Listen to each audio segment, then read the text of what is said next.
Calaroga Shark Media.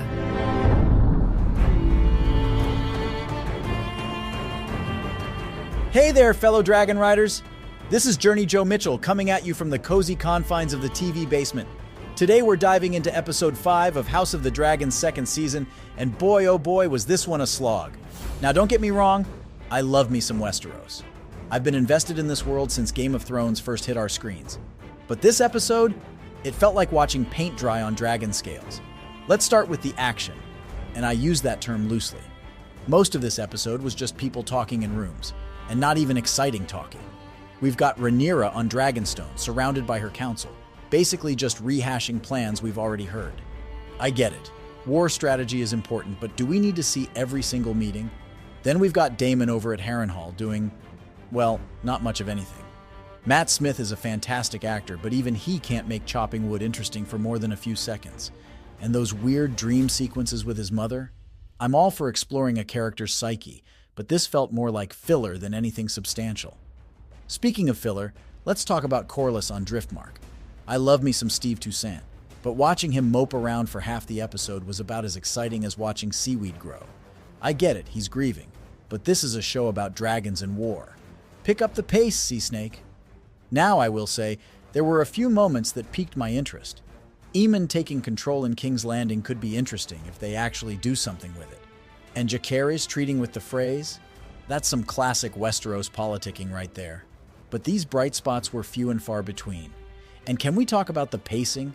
This episode felt like it was moving slower than a three-legged direwolf. We're 5 episodes into the season, and it feels like we've barely moved the plot forward. Where's the dragon action? Where are the big, game-changing moments? At this point in Game of Thrones, we'd have had at least 3 major character deaths and a battle or 2. I hate to say it, but it feels like House of the Dragon is suffering from serious second-season slump. They've got all these great actors and this rich world to play with, but they're not doing anything exciting with it. It's all setup and no payoff. Even the visuals, which are usually a highlight, felt lackluster this episode. How many times can we see the same shots of Dragonstone or the Red Keep before it gets old? And Harrenhal, which should be this creepy, imposing fortress, just looks like any old castle with some mood lighting. Now, I know some folks might say, but Joe, it's all building to something big. And maybe it is. But here's the thing. We shouldn't have to sit through boring episodes just for the promise of excitement later. Each episode should be engaging in its own right. Remember when Daymon sang to that old dragon last season? That was weird, but at least it was interesting. This episode didn't have a single moment that made me sit up and take notice. It was just there. I will say the acting is still top-notch.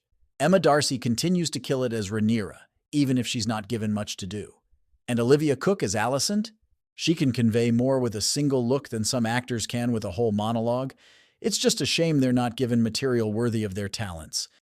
Look, I'm not saying every episode needs to be non-stop action. I appreciate character development and world building as much as the next guy, but there's a difference between slow burn storytelling and just being slow. This episode, unfortunately, fell into the latter category. I'm worried, folks. We're more than halfway through the season, and it feels like we're still in setup mode. Are they saving all the good stuff for the last few episodes? And if so, is that really the best way to structure a season? Don't get me wrong, I'm still going to watch. I'm invested in this world and these characters. But my enthusiasm is waning. I find myself checking my phone during episodes, something I never did during the height of Game of Thrones. And that's not a good sign. So what do you think, fellow basement dwellers?